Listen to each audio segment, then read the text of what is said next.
Okay, here's the thing. I hate Phil Dunphy. I don't make a secret of it. I think that he's a bad father, and I think he's a bad husband, and I think that because of that, it doesn't make him a great character for people to, like, idolize the way that they do.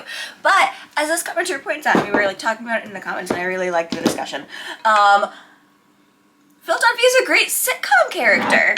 Like, Phil Dunphy is a character that was made for sitcoms, and in the first season of the sitcom, which I'm rewatching right now on my YouTube channel, like, he is someone who's supposed to be an incompetent dad. He is someone who's supposed to be really bad at dadding and husbanding and doesn't really know what he's doing with either of those things. But all the while, he's still, like, trying, even if he's not trying that hard, and just really failing on all fronts while being a really charming guy, so you miss it. But the point is, in the first season, you're still supposed to see it, you're still supposed to notice it, you're still supposed to notice it's there, that he's bad. But then in the second season, or even like halfway through the first season, as the show like really starts finding its roots and finding its place and figuring out what its characters are actually going to be and actually going to do, they realized that people weren't realizing that Phil Dunphy is a bad father and husband. They realized that people were just seeing Ty Burrell as Phil Dunphy, and that he was really funny and he was always making people laugh, but people weren't going to see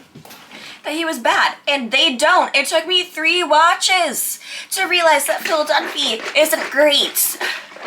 But on top of that, Phil Dunphy is a great sitcom character. He's funny, he has a shtick, he has these things where he just has no idea when he's being dorky, which is always a funny thing to see. The things that he says offhandedly to mock his children or mock his wife are always charming because Ty Burrell is charming as hell.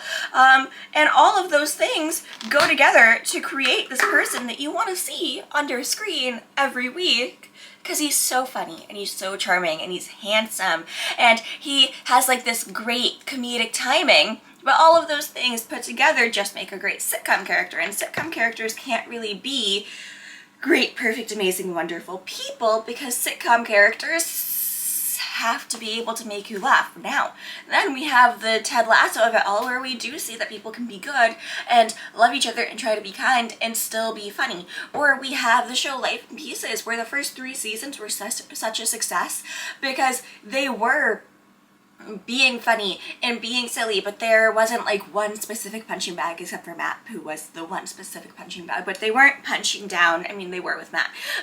But there was something there where it's like, even when you were pointing out the flaws of the characters, you could still see that they were good people.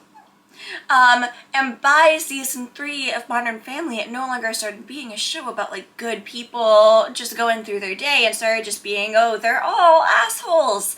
Let's laugh at the fact that they're all assholes. That's really funny, right?